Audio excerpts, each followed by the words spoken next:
Welcome to SPIC J2 online classes. Subject physics में इसके पिछले वीडियो में हमने प्रिज्म चैप्टर समाप्त किया हुआ है। प्रिज्म चैप्टर कंप्लीट हो गया था और आज उसके इस वीडियो में हम न्यूमेरिकल आपसे डिस्कस करेंगे, जिसमें से प्रिज्म के अपवर्तन पर आधारित प्रश्नों को आज हम बताएंगे। और प्रिज्म के अपवर्तन पर आधारित प्रश्नों पर जो फार्मूले यूज होते हैं वो हम आपको इस बोर्ड पर लिख दिया है, देख रहे होंगे। ये प्रिज्म के पदार्थ के अपवर्तन का डेरिवेशन है, अर्थात सूत्र है n = sin a + delta m/2 upon sin a/2। और दूसरा फार्मूला है I = a + delta m/2। Next formula है R = a/2 और नेक्स्ट फार्मूला है डेल्टा m = n-1 × a। जिसमें से इस लिखे हुए फार्मूलों में उपयुक्त पदों को आप लोग जानते होंगे कि यहाँ पर n प्रिज्म के पदार्थ का अपवर्तनांक कहलाता है, एक प्रिज्म का कोण या अपवर्तक कोण कहलाता है प्रिज्म का, और डेल्टा m अल्पतम विचलन कोण या न्यूनतम विचलन कोण कहलाता है, I आपतन कोण कहलाता है और R अपवर्तन कोण कहलाता है। एक प्रिज्म का कोण है, डेल्टा m अल्पतम विचलन कोण या न्यूनतम विचलन कोण है। जिसमें से इन फार्मूलों पर आधारित 4 प्रकार के प्रश्न बनते हैं, जिसमें से चारों प्रकार के प्रश्न मैंने लिखा हुआ है। पहले टाइप का प्रश्न है क्वेश्चन नंबर 1, दूसरे टाइप का प्रश्न है क्वेश्चन नंबर 2, तीसरे टाइप का है क्वेश्चन नंबर 3 और चौथे टाइप का क्वेश्चन नंबर 4। इसी में से थोड़ा सा परिवर्तन करते हुए किसी में a दिया है तो r पूछा जा रहा है, r दिया है तो a पूछा जा रहा है, a दिया है डेल्टा m दिया है तो i पूछा जा रहा है। ये चेंजमेंट प्रश्नों में किया जा सकता है, लेकिन टाइप्स इसी प्रकार के 4 ही बनते हैं इस प्रकार अपवर्तन में, और इसी में से इसी तरह का कोई भी एक न्यूमेरिकल बोर्ड एग्जाम में पूछा जाता है।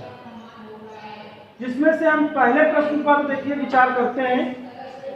इसके सॉल्यूशन पर, सॉल्यूशन नंबर 1 पर प्रश्न दिया हुआ है कि 60 अंश कोण वाले प्रिज्म का पीले प्रकाश के लिए न्यूनतम विचलन कोण 30 अंश है। इस स्थिति में आपतन कोण कितना है? देखिए, फिजिक्स में आप लोग न्यूमेरिकल करने का तरीका पता है कि प्रश्न में क्या क्या दिया गया है और क्या पूछा जा रहा है। सबसे पहले हम उसको नोट करते हैं, और जब ये हमको मालूम हो जाएगा कि इस प्रश्न में क्या दिया गया है और क्या पूछा जा रहा है, तो उसी से संबंधित फार्मूले का यूज करते हैं। देखिए, प्रश्न नंबर 1 में कहा गया 60 अंश कोण वाले प्रिज्म का, इट मीन्स प्रिज्म का कोण दिया है 60 अंश, या हम कह सकते हैं कि प्रिज्म का अपवर्तक कोण दिया हुआ है 60 अंश। और प्रिज्म के अपवर्तक कोण को या प्रिज्म के कोण को हम लोग किससे प्रदर्शित करते हैं, ये आपको मालूम होना चाहिए। और मैंने पिछले वीडियो में जब चैप्टर्स पढ़ाया था खूब डिस्कस किया था, और इस वीडियो में भी हमने डिस्कस किया हुआ है कि प्रिज्म के कोण को कैपिटल A से प्रदर्शित करते हैं। तो प्रिज्म का कोण A की वैल्यू कितनी दे रखी है? 60 डिग्री। कह रहा 60 अंश कोण वाले प्रिज्म का पीले प्रकाश के लिए न्यूनतम विचलन कोण 30 अंश है। अब देखिए, न्यूनतम विचलन कोण, न्यूनतम विचलन कोण को हमने बताया किससे प्रदर्शित करते हैं? डेल्टा m से। अब डेल्टा m का मान देखिए कितना दिया हुआ है? 30 अंश, 30 डिग्री। अब कह रहा है कि इस स्थिति में आपतन कोण कितना है? आपतन कोण को हम किससे प्रदर्शित करते हैं? I से। तो I की वैल्यू आपको फाइंड आउट करनी है। तो ये देखिए 4 फार्मूले लिखे हुए हैं, इसमें से आपको ये देखना है कि कौन सा फार्मूला इसमें यूज होगा। तो देखिए, सेकेंड नंबर पे जो फार्मूला लिखा है I = a + डेल्टा m/2, हमको I ज्ञात करना है, a दिया हुआ है, डेल्टा m दिया हुआ है। तो I = फार्मूला यूज करेंगे, I = a + डेल्टा m/2। ए का मान देखिए कितना है, सब्स्टिट्यूट कर दीजिए वैल्यू को 60 प्लस डेल्टा एम कितना है 30 डिवाइडेड बाई 2।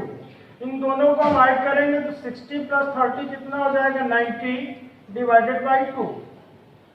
कैलकुलेट करेंगे तो आई की वैल्यू कितनी आ जाएगी 45 डिग्री। यही हमको ज्ञात करना था। तो एक टाइप का प्रश्न इस प्रिज्म चैप्टर का आपने पढ़ लिया है।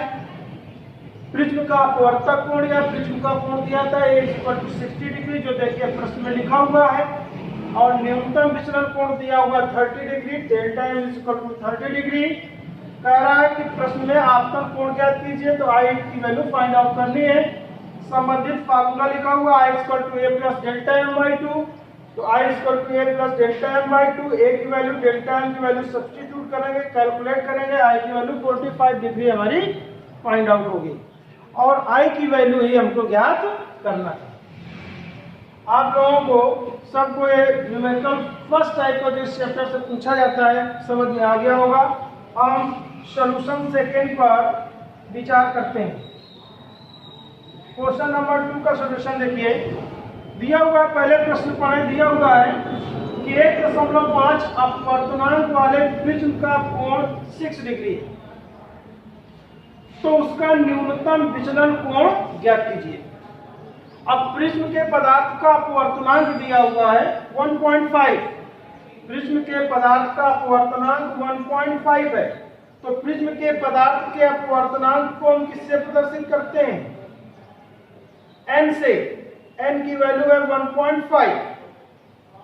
इसके बाद इस प्रश्न में दिया हुआ है प्रिज्म का कोण 6 डिग्री है, तो प्रिज्म के कोण को हम किससे प्रदर्शित करते हैं, कैपिटल ए से। ए की वैल्यू कितनी दे रखी है 6 डिग्री।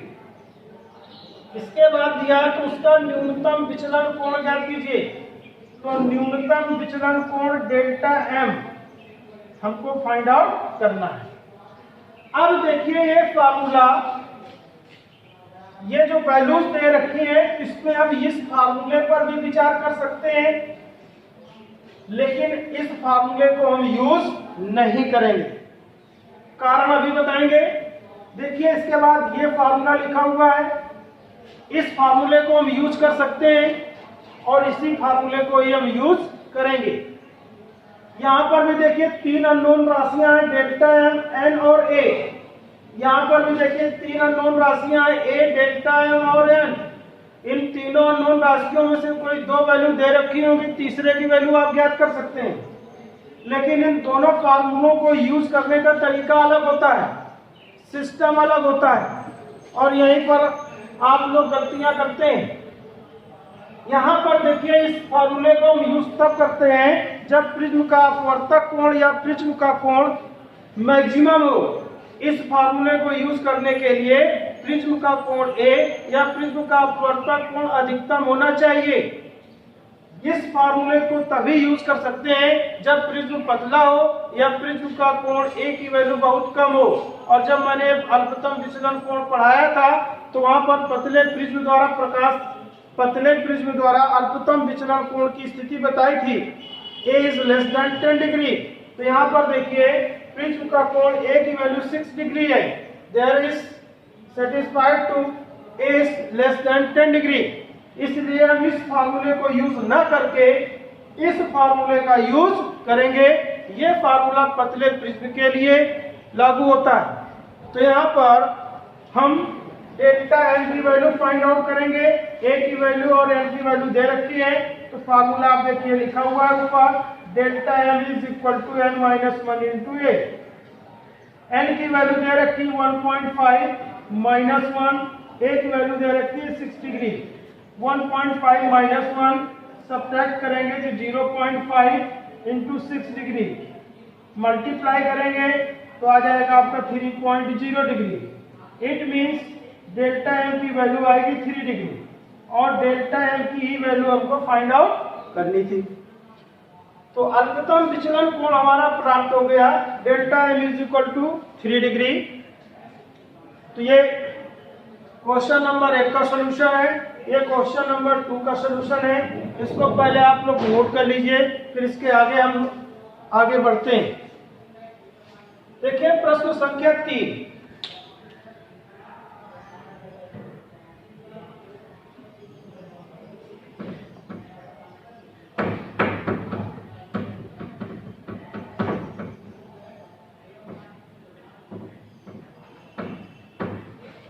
प्रश्न संख्या 3 में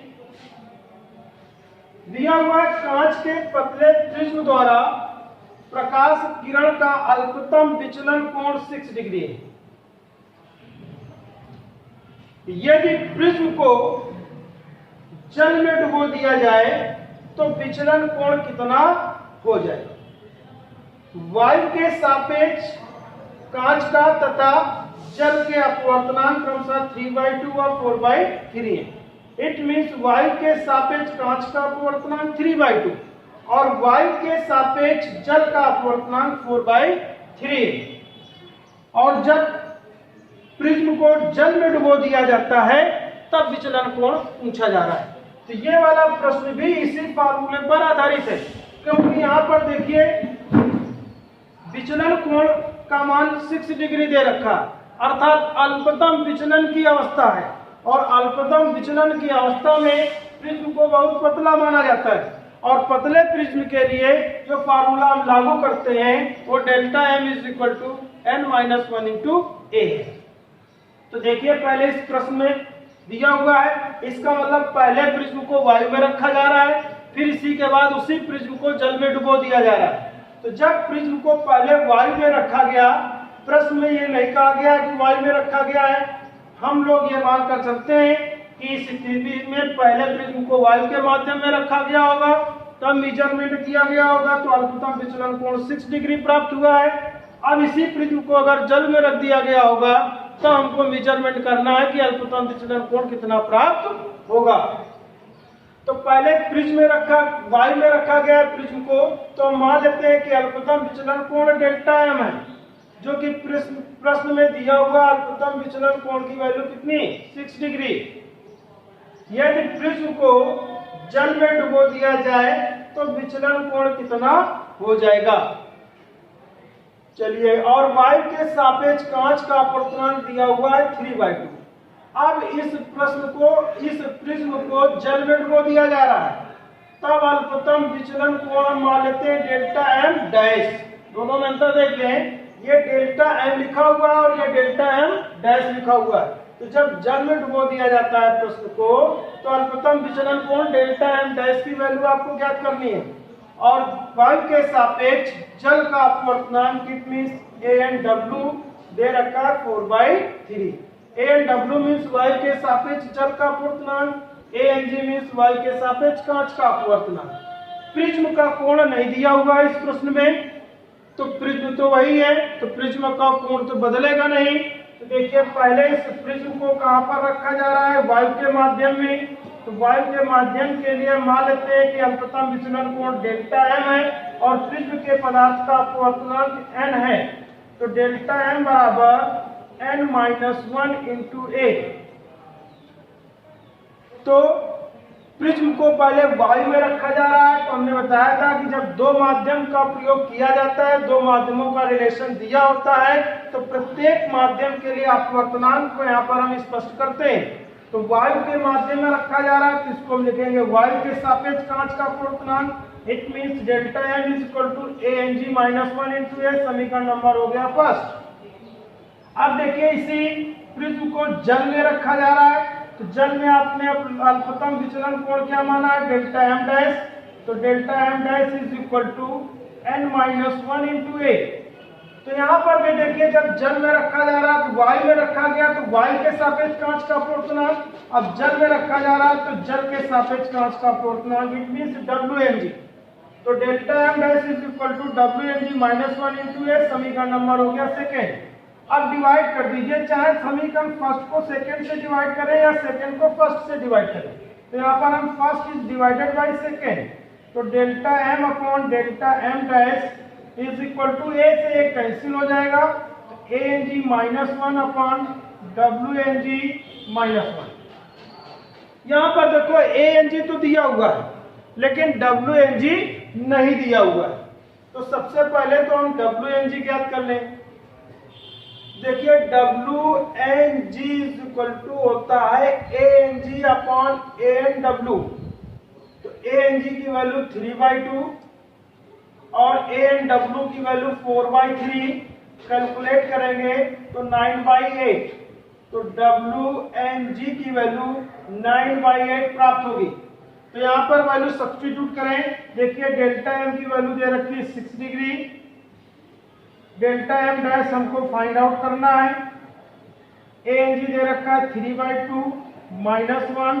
डब्ल्यू एन जी आपने ज्ञात कर लिया है 9/8 -1। इधर 2 एलसीएम में लेंगे तो आपका आ जाएगा 1/2।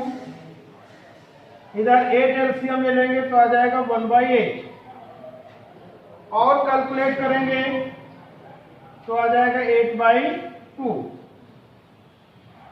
It means 4 degree.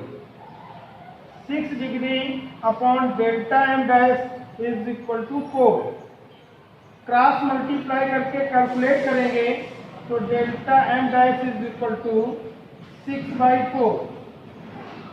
डिवाइड करेंगे तो 4 एकम 4, 2 बचा, दशमलव लगाया, 4 पंचे 20। तो डेल्टा एम डैश की वैल्यू 1.5 डिग्री। तो जब इस प्रिज्म को जल में डुबो दिया जाएगा तो अल्पतम विचलन कोण का मान 1.5 डिग्री प्राप्त होगा। इस न्यूमेरिकल को भी आप नोट कर लीजिए। ये प्रश्न संख्या 3 का सॉल्यूशन था। आप लोगों को समझ में आ गया होगा। इस प्रकार आधारित प्रश्नों को आप बुक से एक्सरसाइज से करेंगे। कोई समस्या हो तो आप व्हाट्सएप में संपर्क करेंगे, अपनी समस्या का समाधान करेंगे। चलिए प्रश्न संख्या 4 पर विचार करते हैं। प्रश्न संख्या 4 को देखते हैं। इसको आप लोगों ने नोट कर लिया, रख कर देते हैं।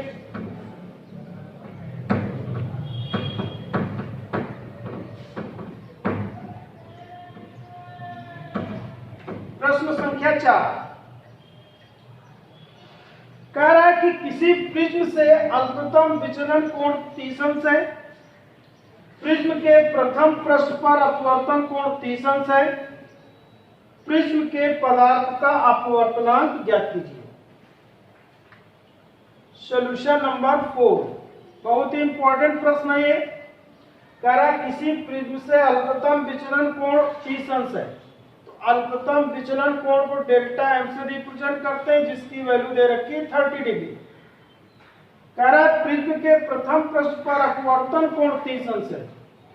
अपवर्तन कोण को हम आर से प्रदर्शित करते हैं, जो दे रखा है 30 डिग्री। प्रिज्म के पदार्थ का अपवर्तनांक ज्ञात कीजिए। तो प्रिज्म के पदार्थ के अपवर्तनांक को हम एन से प्रदर्शित करते हैं। एन की वैल्यू आपको फाइंड आउट करनी है। अब देखिए एन की वैल्यू फाइंड आउट करने के लिए हमको प्रिज्म का कोण ए पता होना चाहिए और अल्पतम विचलन कोण डेल्टा एम की वैल्यू मालूम होनी चाहिए, जिसमें अल्पतम विचलन कोण डेल्टा एम की तो वैल्यू गिवन है, बट प्रिज्म के कोण ए का मान प्रश्न में नहीं दिया गया है। देखिए एक रिलेशन हम जानते हैं कि जब अपवर्तन कोण दिया है तो R is equal to A/2। तो यहां से हम पहले ए की वैल्यू ज्ञात करें।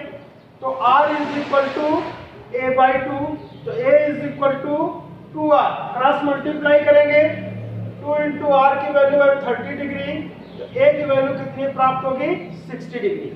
अब देखो यहाँ पर इस प्रश्न में प्रिज्म का कोण ए का मान 60 डिग्री है, अल्पतम विचलन कोण 30 अंश है। ए और डेल्टा एम की वैल्यू काफी अधिक है, इसलिए अब इस फार्मूले का हम प्रयोग नहीं करेंगे। अब देखिए यहाँ पर पहला जो फार्मूला लिखा है n is equal to sine A plus delta M by 2 is divided by sine A by 2। तो यहाँ से प्रिज्म के पदार्थ के अपवर्तन का सूत्र n is equal to sine A plus delta M by 2 divided by sine A by 2। इस फार्मूले का प्रयोग करके n की वैल्यू ज्ञात करेंगे। इस फार्मूले का हम प्रयोग तभी करते हैं जब प्रिज्म का कोण a और अल्पतम विचलन कोण डेल्टा m की वैल्यू बहुत अधिक हो। तो यहाँ पर वैल्यू सब्स्टिट्यूट कर दें। a का मान 60 प्लस डेल्टा m का मान 30 divided by 2 whole divided by sine a की वैल्यू 60 डिवाइडेड बाई 2। कैलकुलेट करिए 60 plus 30 90 divided by 2 sine 45 degree.